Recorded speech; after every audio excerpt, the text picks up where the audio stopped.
La cuarta lección en este estudio sobre la victoria en las pruebas es la victoria por reaccionar debidamente a las pruebas.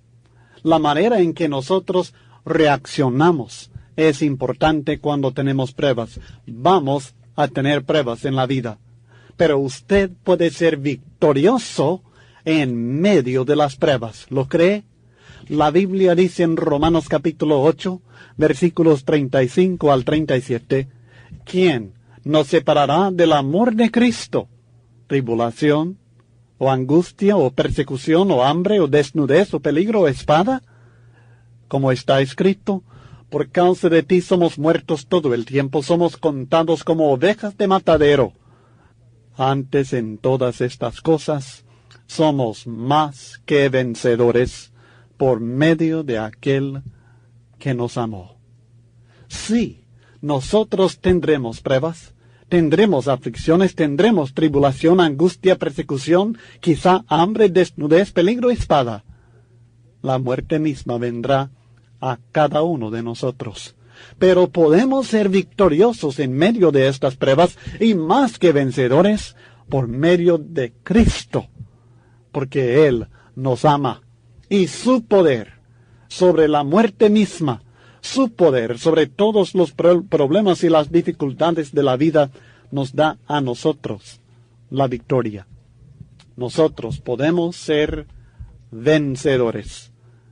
Hablando a cristianos atribulados, en la ciudad de Esmirna, Cristo Jesús les envió un mensaje por medio del apóstol Juan en Apocalipsis capítulo 2, versículos 8 al 11.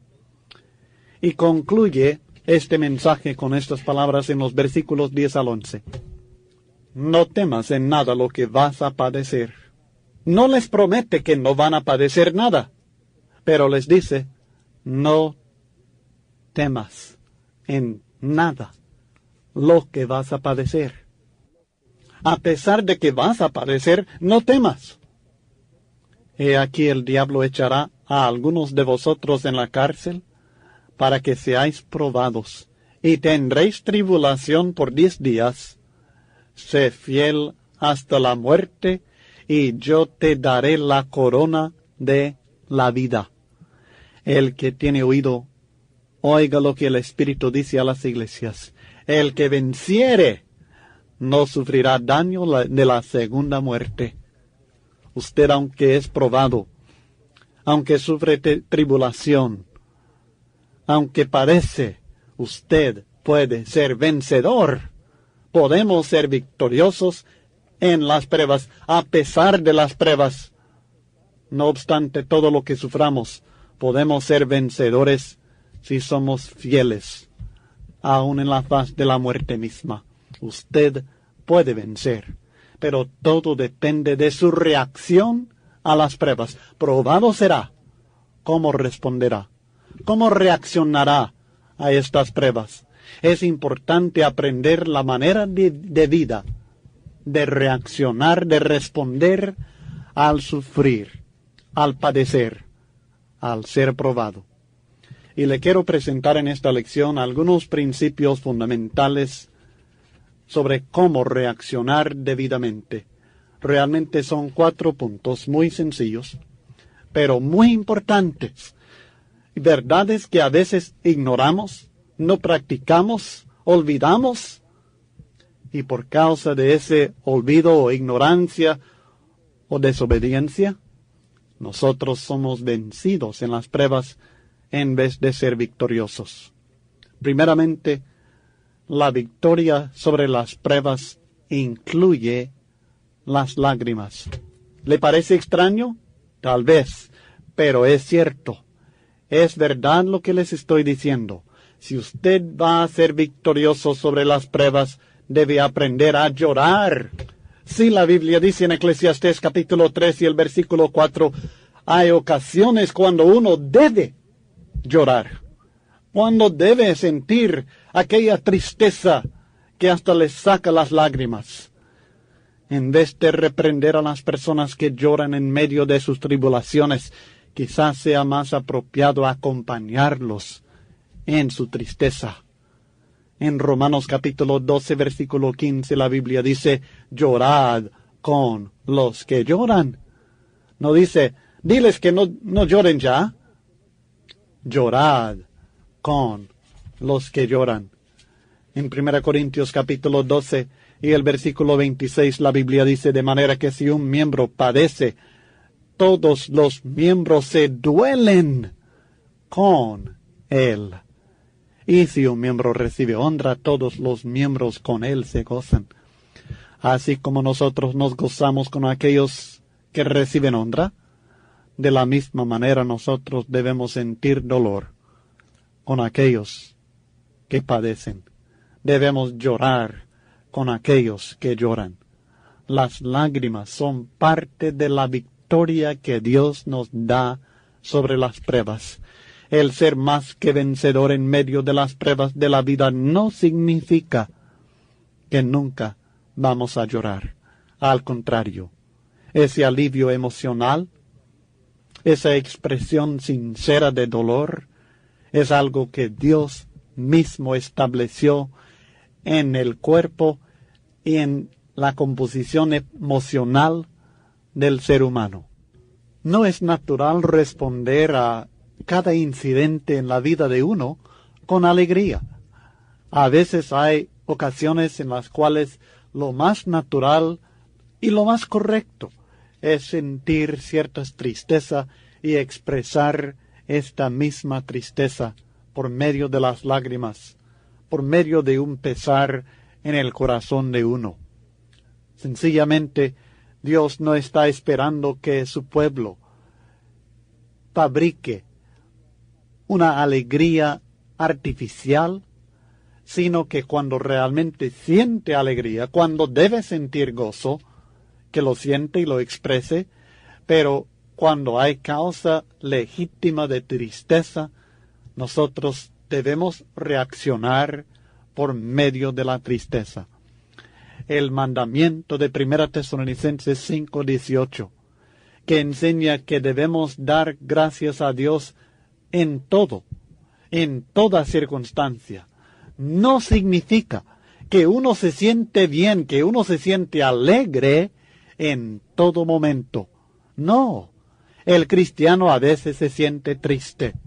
Y parte de la victoria que nosotros podemos lograr sobre las pruebas de la vida, las aflicciones que nosotros suframos, incluye las lágrimas. Jesucristo es nuestro ejemplo supremo, aún en este aspecto de la vida.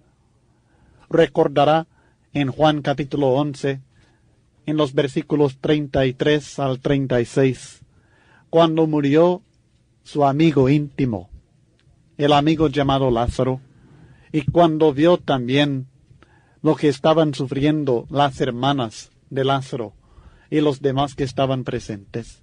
La Biblia dice en Juan capítulo 11 versículos 33 al 36. Jesús entonces, al verla llorando, y a los judíos que la acompañaban también llorando, se estremeció en espíritu y se conmovió, y dijo, ¿dónde le pusiste? Le dijeron, Señor, ven y ve. Jesús lloró. Dijeron entonces los judíos, mirad cómo le amaba. Cristo Jesús derramó lágrimas en esta ocasión.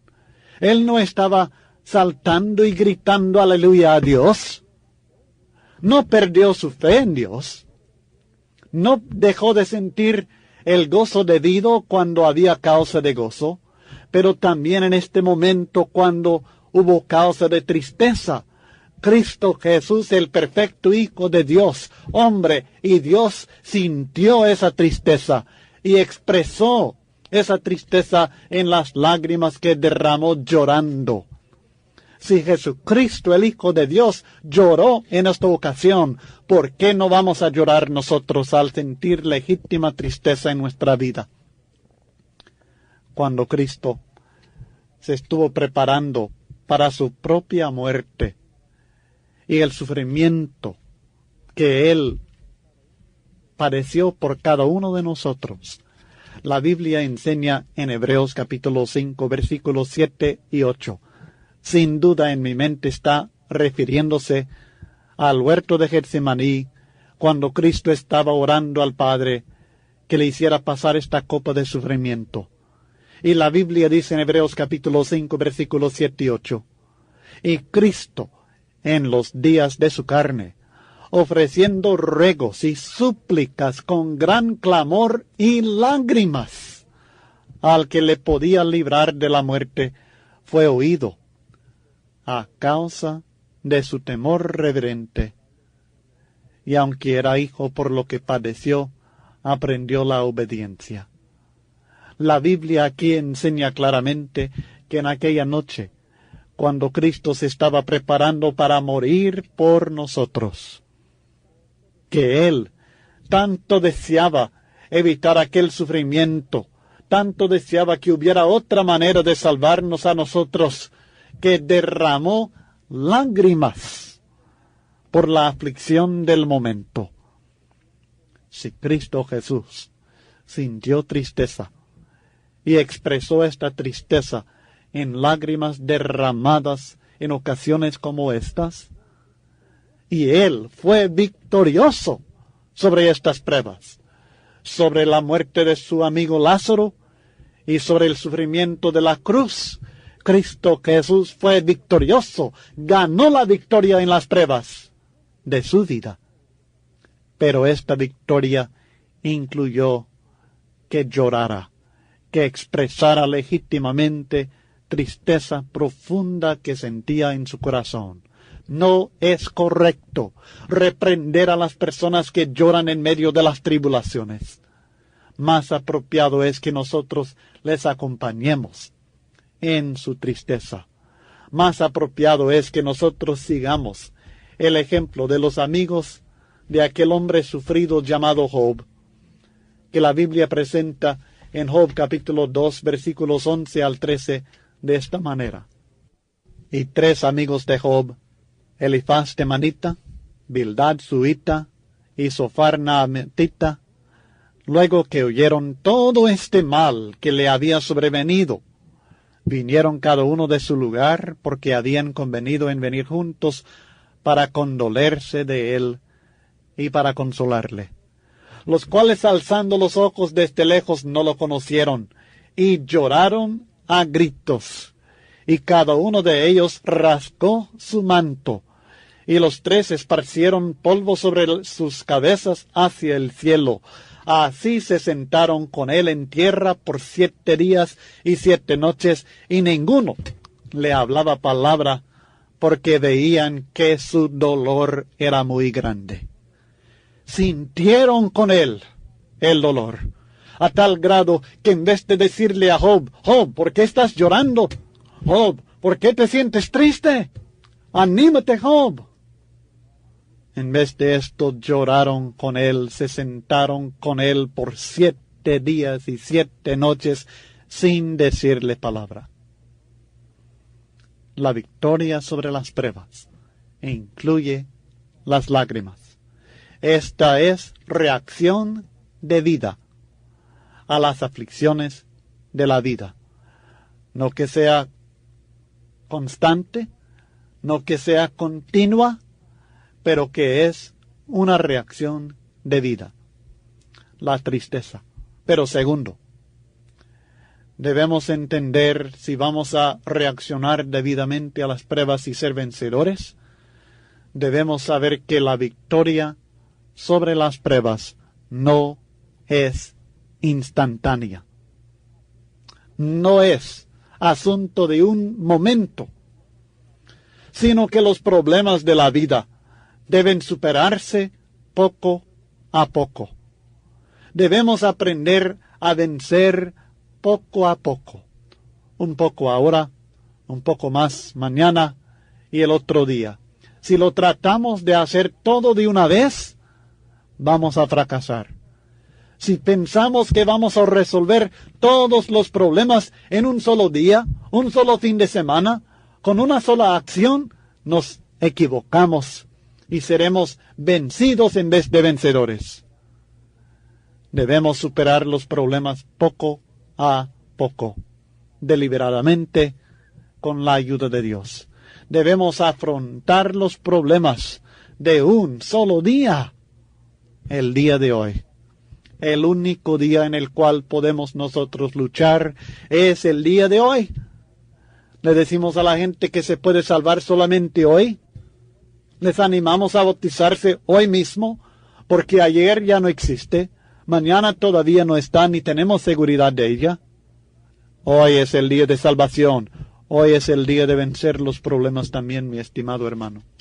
Es el único día que nosotros tenemos que afrontar los problemas de hoy mismo.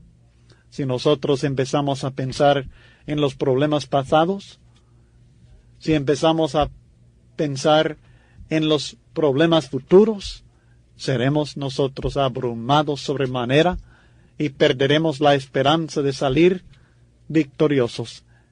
Y por el desánimo, nosotros mismos nos vamos a destruir y derrotar.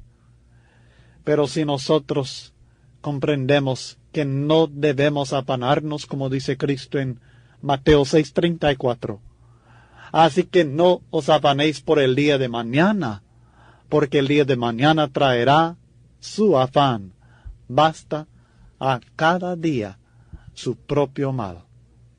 Es el pan nuestro de cada día el que debemos pedir a Dios. El pan nuestro de cada día, dánoslo hoy. Mateo 6, versículo 11. Si nosotros estamos preocupados por el pan de mañana, por resolver los problemas de mañana, cuando mañana todavía no está, estamos luchando por algo que no podemos lograr. Y seremos nosotros destruidos en nuestros esfuerzos. Hay que aprender a afrontar los problemas de un solo día, el día de hoy. Esta es la reacción debida a las pruebas. El alcohólico que quiere vencer su vicio que se convierte aún en enfermedad, no una enfermedad contagiosa, pero una enfermedad causada por el pecado de uno mismo. Pero el alcohólico que desea vencer este vicio, lo tiene que hacer hoy. Un solo día, el día de hoy. Mañana es otro día. Si empieza a pensar que no podrá tomar jamás por un año, no logre el año. Tiene que decidir que con la ayuda de Dios no tomará bebida alcohólica el día de hoy. Y lo mismo es cierto con todo pecado que se ha vuelto hábito en la vida de uno. Si uno piensa en dejar ese hábito para siempre, no lo logra hacer. Lo mismo es cierto en cuanto a las tareas escolares. En alguna universidad le dan tantas tareas. Si uno piensa qué es lo que tiene que hacer todo el trabajo de aquí a terminar los 4, 8 años de estudios, nunca lo logra. Pero si sencillamente termina lo que le corresponde el día de hoy, y mañana el día de hoy, y el otro día el mismo día de hoy, entonces cumple con todo. Debemos afrontar así los problemas de la vida, los problemas del día de hoy mismo. Hay que aprender a apreciar las oportunidades, las bendiciones y aún las pruebas de hoy, el día que el Señor ha hecho. En Salmos 118 y el versículo 24, el salmista expresa una verdad que debe ser modelo para la vida de cada siervo de Dios, cada individuo que quiere ser victorioso más que vencedor en Cristo Jesús. El texto dice, Salmos 118, versículo 24, este es el día que hizo Jehová, nos gozaremos y alegraremos en él. Debemos aprender a ver en el día de hoy algo que el Señor ha creado. El Señor me ha dado a mí hoy, este día. Mañana, quién sabe. Ayer ya pasó. Pero el día de hoy El Señor lo ha creado. Y lo ha creado con oportunidades, con bendiciones y con pruebas a veces. A veces con pruebas tremendas, a veces con más pruebas que bendiciones, parece. Aunque nunca es así. Pero así lo miramos nosotros a veces, porque solamente estamos viendo los problemas. Pero aún los días que nosotros vemos con tantos problemas, con tantas aflicciones, con tantas pruebas, debemos saber que este día también Jehová Dios lo ha hecho. Tan ciertamente como hizo el día de más bendición de la vida, también hizo el día de mayor pruebas en la vida de uno. Y en este día el Señor me quiere bendecir, me quiere ayudar, me quiere fortalecer, me quiere acompañar y quiere que yo sea más que vencedor en Cristo Jesús. Hoy, este día, venga lo que venga, y debo aprender a apreciar esto, saber que Dios ha hecho el día. Por tanto, este es el día que hizo Jehová. Nos gozaremos y alegraremos en él. No estoy diciendo, como ya lo he explicado, que en todo lo que nos suceda que nosotros sintamos alegría. No, pero por cada día que Dios nos da, debemos nosotros alegrarnos y encontrar el gozo que existe para aquel día y glorificar a Dios en lo que sea que nos venga en determinado día, el día de hoy. La victoria sobre las pruebas no es instantánea y por este motivo hay que tener paciencia para permitir que nuestro Señor desarrolle su plan para nosotros completamente. Nosotros vemos un día de tinieblas, de problemas, de pruebas. Y nosotros queremos resolver todos estos problemas, pero ya. Y nos ponemos a buscar la solución y pedir la ayuda de Dios. Y nosotros pasamos otro día, una semana, 2 semanas, un mes, y no vemos nosotros que el Señor esté resolviendo el problema, y perdemos la paciencia, y pensamos que Dios nos responde. Pero ojalá que nosotros pudiéramos recordar, por tantos años estuvo Dios esperando y trabajando para traer al Cristo a este mundo. Desde el principio, cuando pecaron Adán y Eva, Dios prometió que aquella simiente vendría para aplastar a Satanás. Y luego por miles, literalmente miles de años, estuvo obrando Dios para que llegara el momento más apropiado y al fin en el cumplimiento de los tiempos vino el Hijo de Dios. Dios nunca olvidó su promesa, nunca dejó de trabajar para cumplir aquella promesa. Para aquellas generaciones que pasaron y otras que pasaron y otras que pasaron esperando y esperando. Sin duda, muchos de ellos también dijeron, Dios ya no cumplió lo que dijo. Si nosotros pudiéramos recordar aquello, creo que nos ayudaría a tener más paciencia y saber que Dios, si lo ha prometido, lo cumple, y que Dios ha prometido seguramente. En Romanos capítulo 8 y el versículo 28, el apóstol Pablo expresa esta confianza y sabemos, no pensamos, no esperamos, no es un ojalá, sabemos que a los que aman a Dios, todas las cosas les ayudan a bien. No dice que les ayudan a bien ahorita, no dice que nosotros vemos la bendición desde ya, pero sí les ayudan a bien. Esto es a los que conforme a su propósito son llamados. Tengamos paciencia. Esta victoria no es del momento. Tengamos paciencia para permitir que nuestro Señor, que está trabajando en nuestra vida y que está obrando en todo para que todas las cosas nos ayuden a bien, para que Él pueda cumplir su plan, desarrollarlo completamente, para bendecirnos conforme a su voluntad. Es importante reaccionar debidamente a las pruebas para tener la victoria que deseamos en medio de las tribulaciones de la vida. Y es importante entender que la victoria sobre las pruebas incluye las lágrimas, que la victoria sobre las pruebas no es instantánea. Pero el tercer punto en esta lección creo que es el más importante de toda la reacción que nosotros damos a las pruebas. Y es que nosotros, para lograr la victoria sobre las pruebas, cuando vienen a nosotros, debemos tomar en cuenta a los demás. Vamos a considerar varios puntos bajo este concepto de tomar en cuenta a otras personas cuando a nosotros nos vienen las pruebas. En primer lugar, hay que permitir que otras personas le ayuden a llevar su carga. La Biblia enseña claramente en Eclesiastés capítulo 4 versículos 9 al 12 que mejores son dos que uno.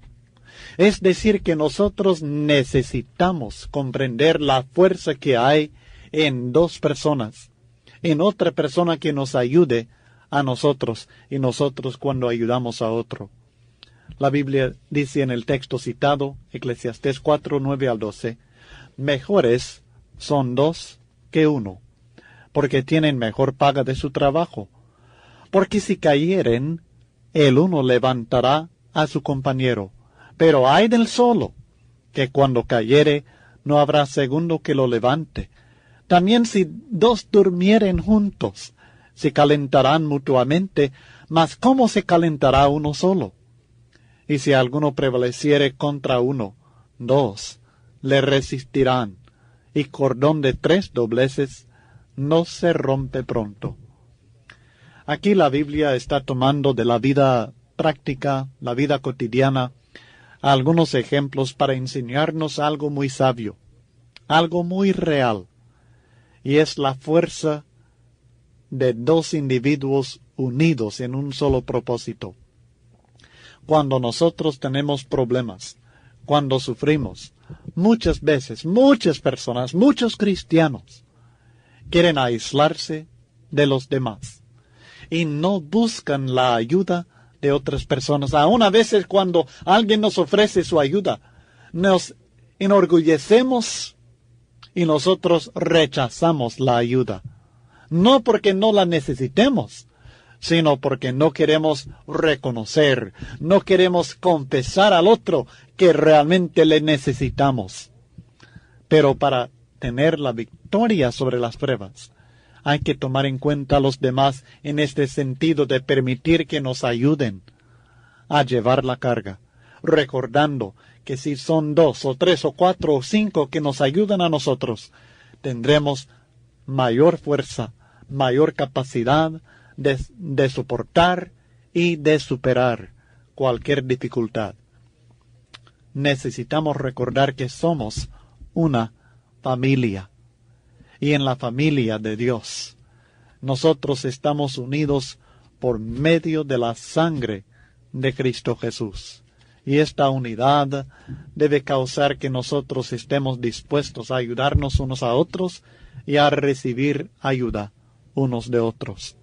La Biblia dice en 1 Corintios 12, versículo 21, ni el ojo puede decir a la mano, no te necesito, ni tampoco la cabeza a los pies, no tengo necesidad de vosotros. Nos necesitamos en el cuerpo de Cristo Jesús. Nos necesitamos unos a otros, y mayormente cuando tenemos problemas. Es importante desarrollar esta comunión estrecha, espiritual, entre miembros de la Iglesia de Cristo. De manera que si un miembro padece, todos los miembros se duelen con él. Y si un miembro recibe honra, todos los miembros con él se gozan. 1 Corintios 12 y el versículo 26. Permitamos que los demás sientan nuestro dolor, que padezcan con nosotros en sus corazones y que nos ayuden con su compañerismo, su comunión, sus oraciones, toda clase de ayuda que nos puedan dar. Y esto es algo importante. Es un principio, una verdad fundamental que encontramos en las enseñanzas de Cristo Jesús. La Biblia dice en Gálatas 6:2, sobrellevad los unos las cargas de los otros y cumplid así la ley de Cristo. ¿Cómo cumplimos la ley de Cristo? Sobrellevando los unos las cargas de los otros.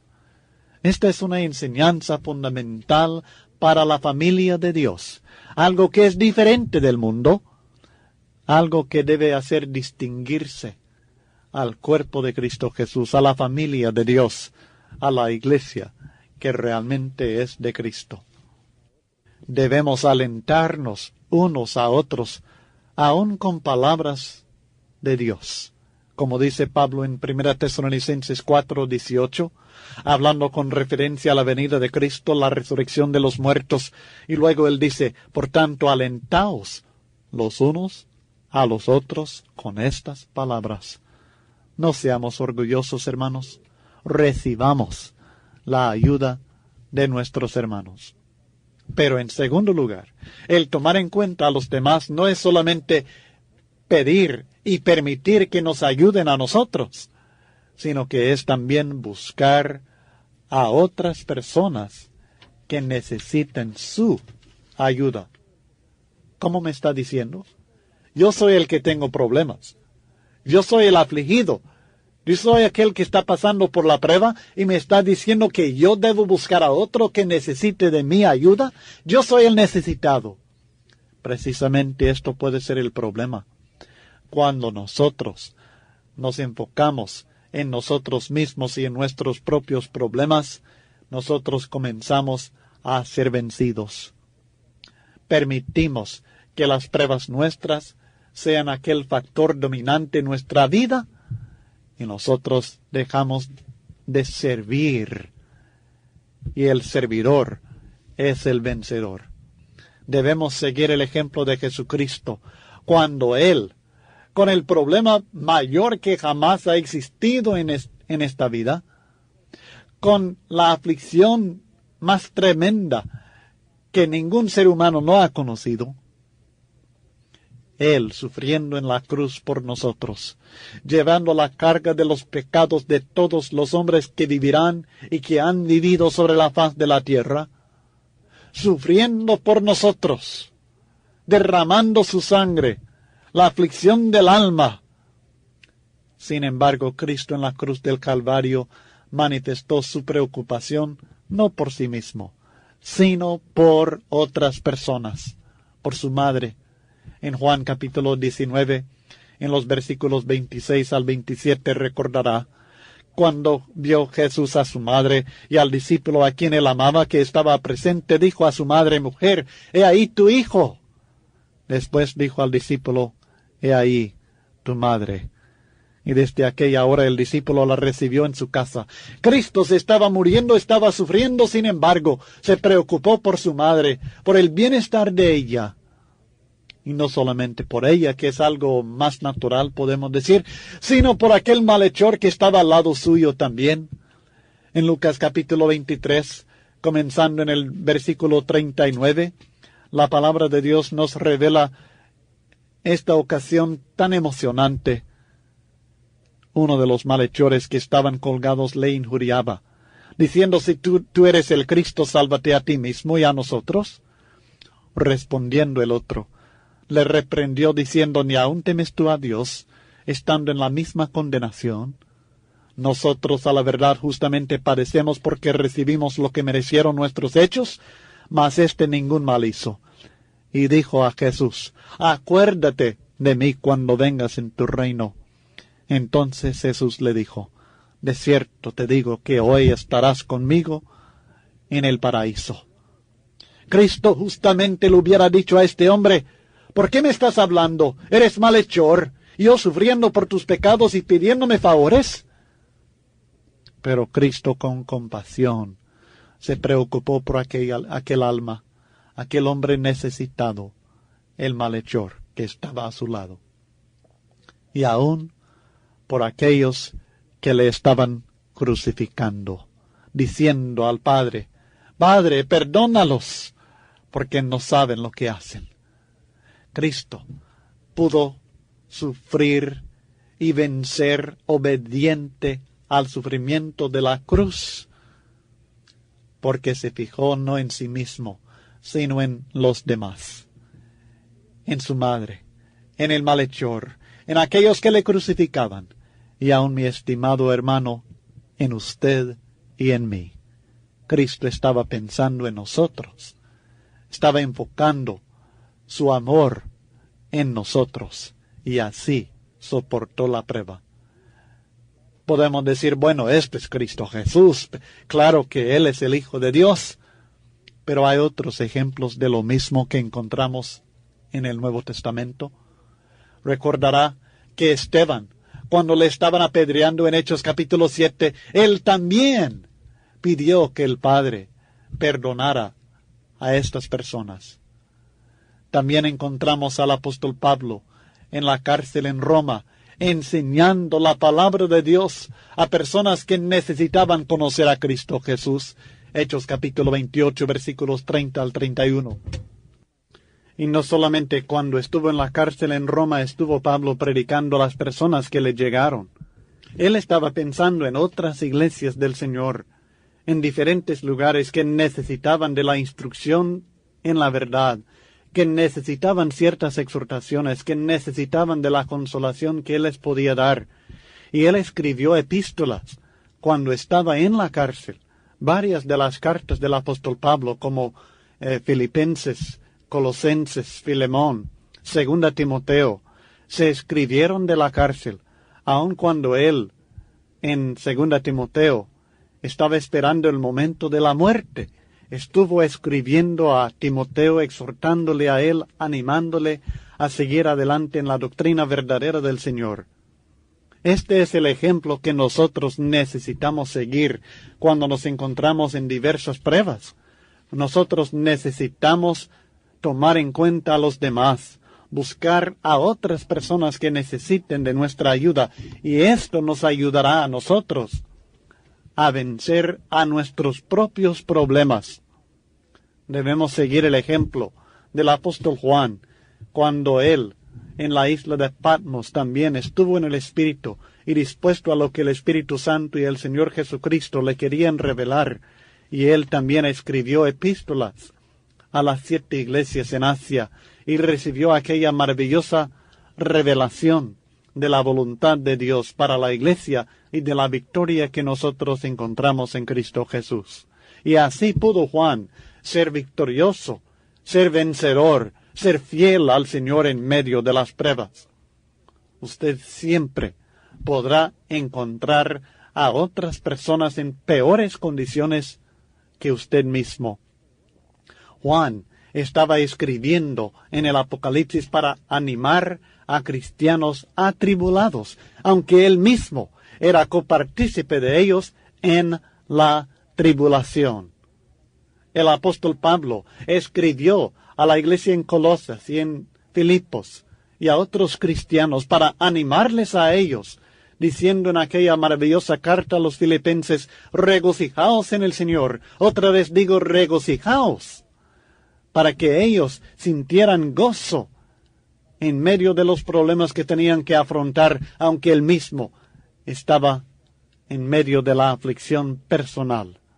Usted siempre podrá encontrar a otras personas, aunque usted considere que su condición sea lo peor que pueda haber, encontrará a otra persona en peores condiciones que usted mismo. Siempre podrá encontrar a alguien que usted puede ayudar.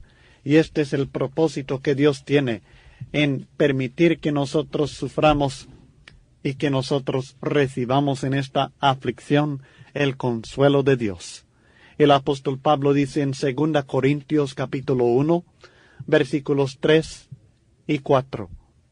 Bendito sea el Dios y Padre de nuestro Señor Jesucristo, Padre de misericordias y Dios de toda consolación, el cual nos consuela en todas nuestras tribulaciones, para que podamos también nosotros consolar a los que están en cualquier tribulación por medio de la consolación con que nosotros somos consolados por Dios.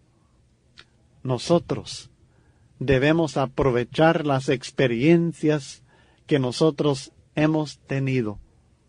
Debemos aprovechar la preparación que Dios nos ha dado por medio de las pruebas para ayudar a otras personas cuando ellas se encuentren afligidas también por las tribulaciones de la vida. Debemos entender que si hemos recibido consolación de Dios, si Dios nos ha ayudado a nosotros, es para que nosotros ayudemos a otro.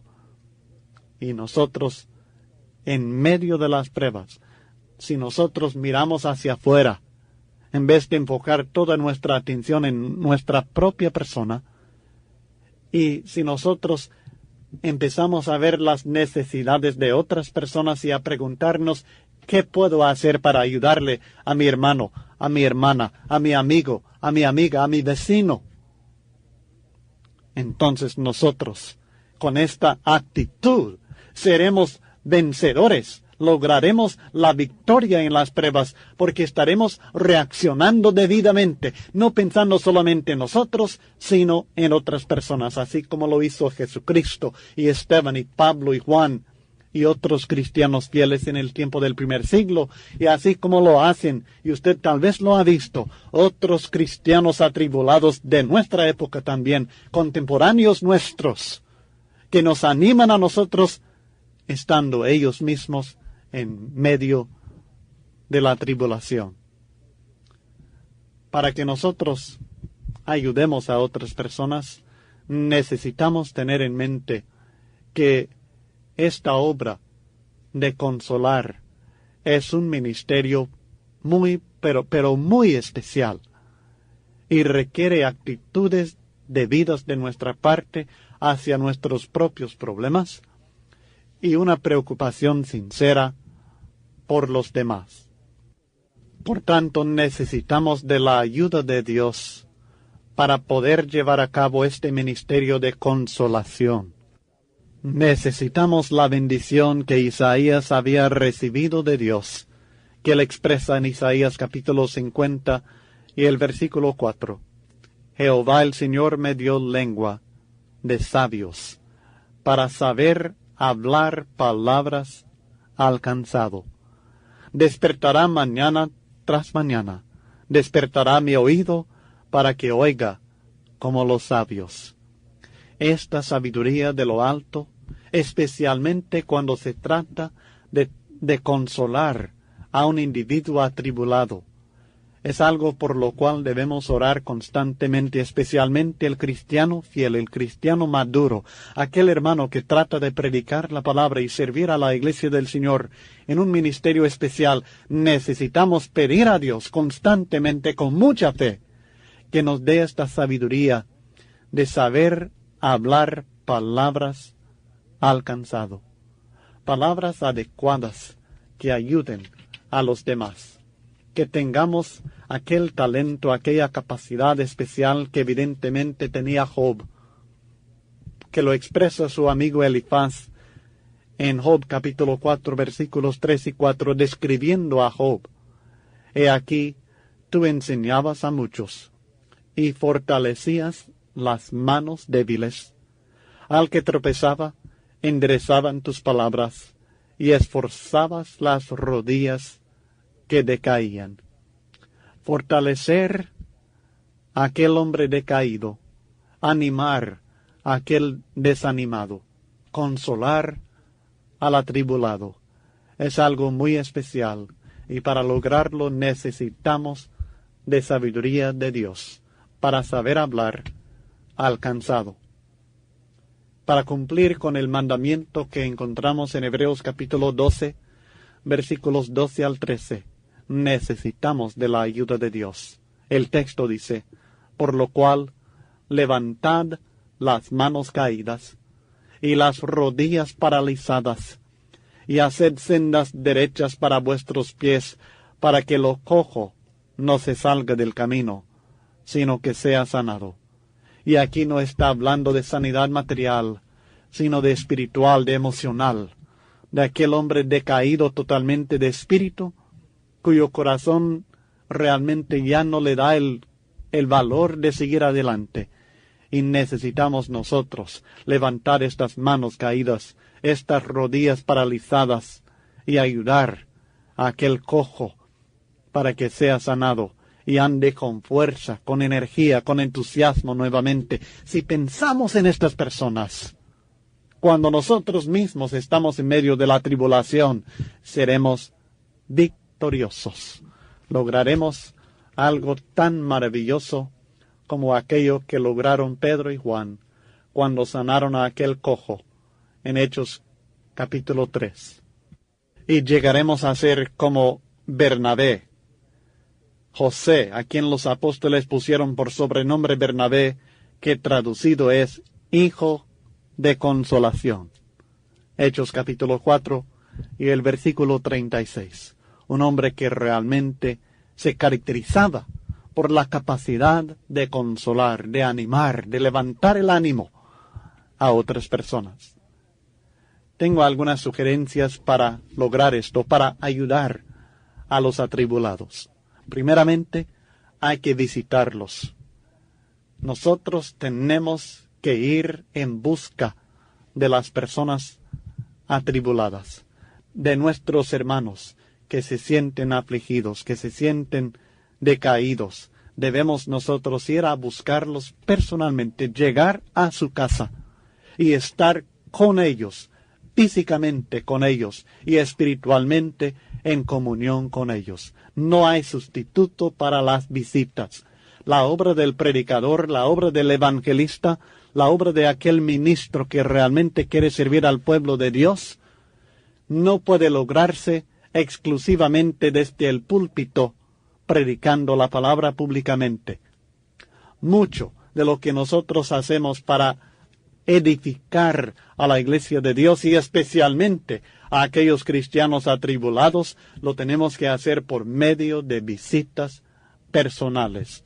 Es la única forma de llegar realmente y tener una plática animadora y escuchar a estas personas y saber cuáles son sus problemas. Segundo, hay que orar con ellos. No solamente por ellos, aunque definitivamente en nuestra casa debemos orar por ellos. En nuestros momentos que nosotros apartamos en el día para otras personas, debemos orar por estos atribulados.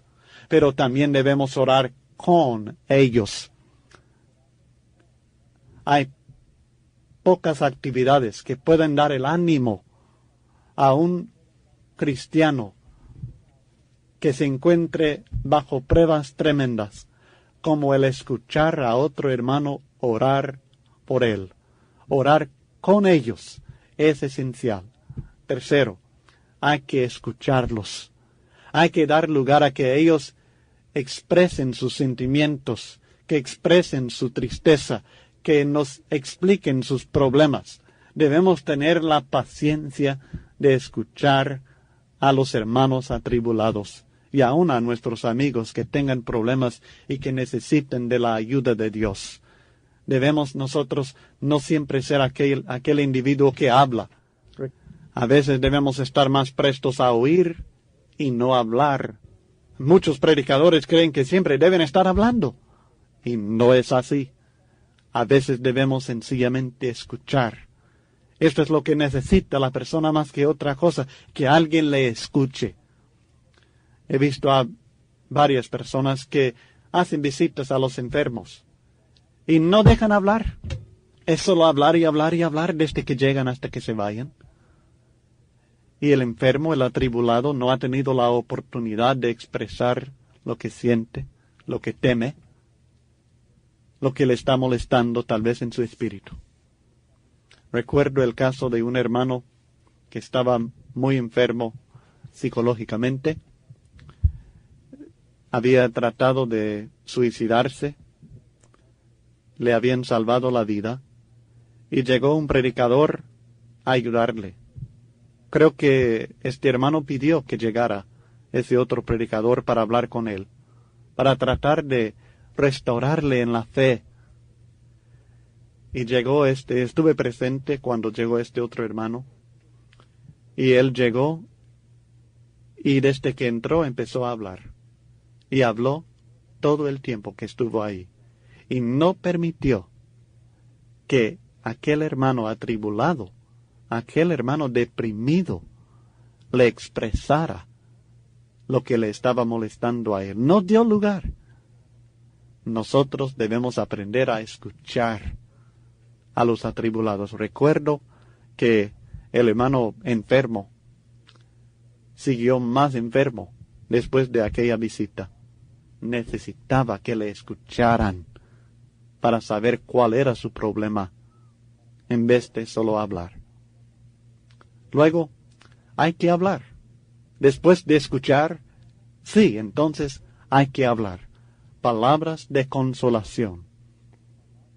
Nosotros debemos buscar y tener en mente en las Escrituras citas de la Biblia que nos ayudan a nosotros, y así prestar esta ayuda a ellos por medio de las Escrituras, por medio de nuestras propias experiencias con las tribulaciones, como dice el apóstol Pablo en 2 Corintios 1, 3 al 4, que leímos hace poco, que por medio de la consolación que hemos recibido de Dios, debemos consolar a los demás.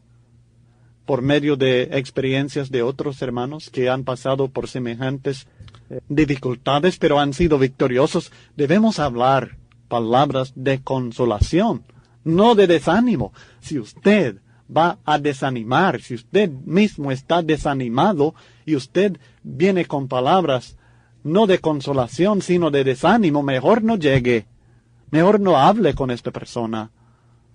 He visto el caso de personas que han visitado a enfermos y les dicen, bueno, sí, dice que mi hermana o mi cuñado o mi tía tuvo una enfermedad igual a la que usted tiene ahora. Bueno, ¿y qué le pasó? Pues murió. Bueno, ¿qué ánimo está trayendo? Nada está trayendo de ánimo, sino desánimo. Derrota está trayendo al enfermo. Así que estemos seguros que lo que vamos a hablar realmente sean palabras de consolación y de ánimo, porque esto es lo que necesitan. Otro punto importante, la quinta sugerencia que tengo, es que ayude a los atribulados con sus tareas cotidianas. A veces lo único que podemos hacer es hacer algo material por ese individuo. Tal vez ayudar en el hogar, en la casa, ayudar en su trabajo si lo tiene, ayudarle de alguna manera con algún mandado que necesitan que alguien haga, pero ayudemos, estemos dispuestos a lo que necesite la persona. Estemos abiertos a las oportunidades, las posibilidades de servir. El servicio unos a otros no es solamente la enseñanza de la Biblia, sino que es también ayudar con lo necesario para la vida, con tareas que tienen que llevarse a cabo cada día. Y a veces sencillamente tener a un compañero, hermano, que le ayude, que le acompañe en estas tareas, o que le haga un favor, o mientras esté enfermo, que le ayude con sus diferentes obligaciones materiales. Esto ayuda, esto anima, esto consuela al hermano atribulado. Sexto, hay que ser constante en nuestra preocupación por los atribulados. Por lo general, especialmente después de una tragedia grave o una enfermedad crónica, o si se trata de alguien que falleció y estamos tratando de consolar a la familia, nosotros después de un día o dos ya nos olvidamos de estos hermanos atribulados. Y esto es lo que no debemos hacer, sino ser constantes en nuestra preocupación por ellos, seguir con ellos hasta que salgan victoriosos de la tribulación. Séptimo, debemos buscar más ayuda para ellos.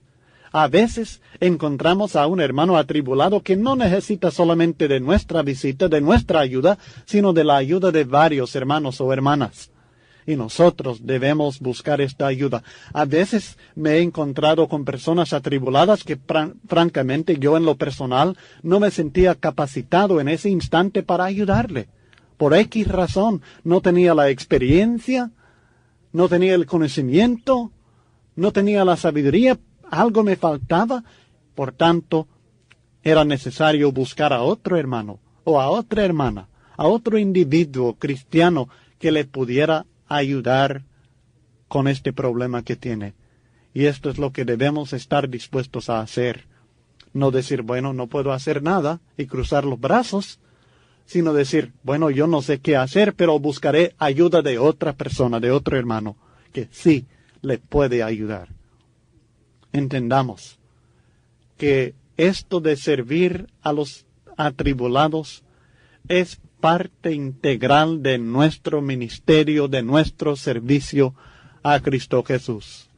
Cuando Cristo viene otra vez y todas las naciones del mundo se encuentren congregadas delante del trono de Cristo Jesús para ser juzgados, parte de la base de este juicio será nuestra reacción a los atribulados.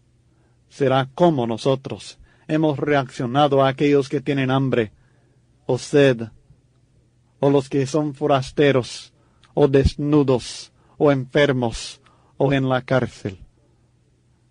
Porque tuve hambre, dice Cristo, y me distes de comer.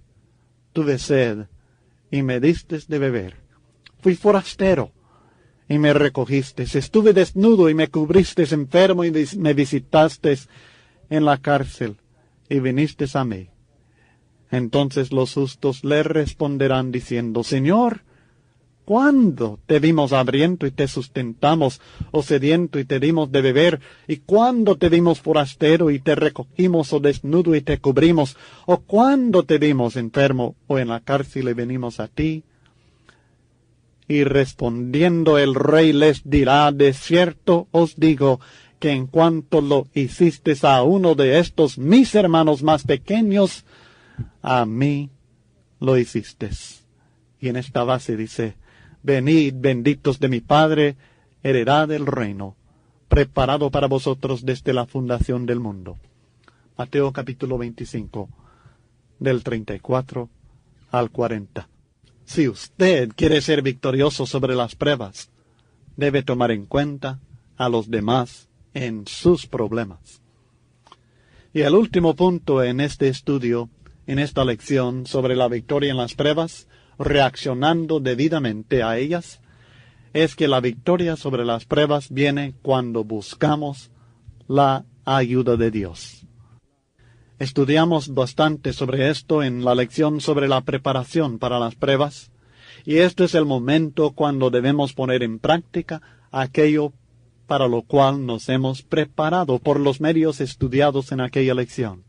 Busquemos la ayuda de Dios, y hay solamente dos fuentes de esta ayuda divina, la oración y la palabra de Dios. Pero estos dos medios son poderosos y eficaces para aquel cristiano que realmente desea ser victorioso sobre las pruebas.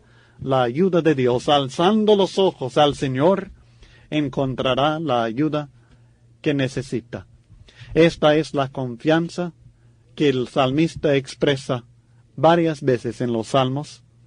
Esta es la confianza que muchos de nosotros, a través de las pruebas y a través de buscar a Dios y encontrar su ayuda segura, esta es la confianza que hemos logrado en Él. Salmo 121, versículos 1 al 8. Quiero compartirlo con usted, todo el Salmo, porque es tan maravilloso. Alzaré mis ojos a los montes. ¿De dónde vendrá mi socorro? Mi socorro viene de Jehová, que hizo los cielos y la tierra. No dará tu pie al resbaladero, ni se dormirá el que te guarda. He aquí no se adormecerá ni dormirá el que guarda a Israel. Jehová es tu guardador, Jehová es tu sombra a tu mano derecha. El sol no te fatigará de día ni la luna de noche. Jehová te guardará de todo mal. Él guardará tu alma. Jehová guardará tu salida y tu entrada, desde ahora y para siempre. Cuando nosotros acudimos al Señor, cuando alzamos los ojos a Dios, nosotros no nos sentiremos defraudados, porque Él satisface nuestras necesidades. Nosotros no podemos ser victoriosos sobre las pruebas sin buscar y recibir con toda seguridad la ayuda de Dios. Busquemos la ayuda de Dios en medio de las pruebas. No seamos como muchas personas que al tener problemas le dan la espalda a Dios porque creen que Él les ha abandonado. Busquemos a Dios. Alcemos los ojos a los montes, al Señor, para que Él nos ayude, para que Él nos dé el socorro que necesitamos. ¿Quiere ser victorioso sobre las pruebas? Reaccione debidamente. ¿Cuál va a ser su reacción en el momento de la tribulación? No tenga pena de llorar por causa de sus penas. Este es un alivio emocional que Dios mismo ha establecido para el ser humano. No espere una victoria rápida tampoco ni instantánea, sino que tenga paciencia. Permita que Dios obre en su tiempo y su manera. Confiemos en Dios. El día de hoy es suficiente el mal que tenemos. Confiemos en Dios para que Él provea lo necesario para hoy, este día. Y no se olvide de los demás. Punto sumamente importante en la victoria, en nuestra reacción a las dificultades de la vida, es no solo pensar en nosotros mismos, sino pensar en los demás y servir a los demás, aun cuando nosotros nos encontramos atribulados. Y finalmente, no se olvide de Dios. Busque su ayuda y usted será victorioso en las pruebas. Con esto concluimos la cuarta lección en la victoria en las pruebas, la victoria por reaccionar debidamente a las pruebas, y debe contestar las preguntas en la sección 4 sobre este estudio. Notará en este examen la pregunta número 9. Es muy importante. Dice, como parte del cumplimiento de este examen, hay un deber práctico. Estoy seguro que usted conoce a alguna persona que está pasando por alguna prueba especialmente difícil ahora. Puede ser cristiano o tal vez no. Lo importante es que se encuentra atribulada en estos días.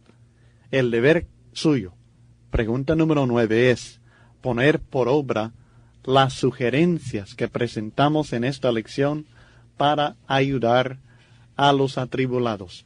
Queremos que ponga en práctica esto con esta persona o esta familia, tal vez que ha perdido en la muerte a un ser querido. Usted debe poner por práctica, poner por obra lo que estudiamos, y me refiero específicamente a las sugerencias para ayudar. En la página 12 del estudio impreso, el punto número 7, sugerencias para ayudar.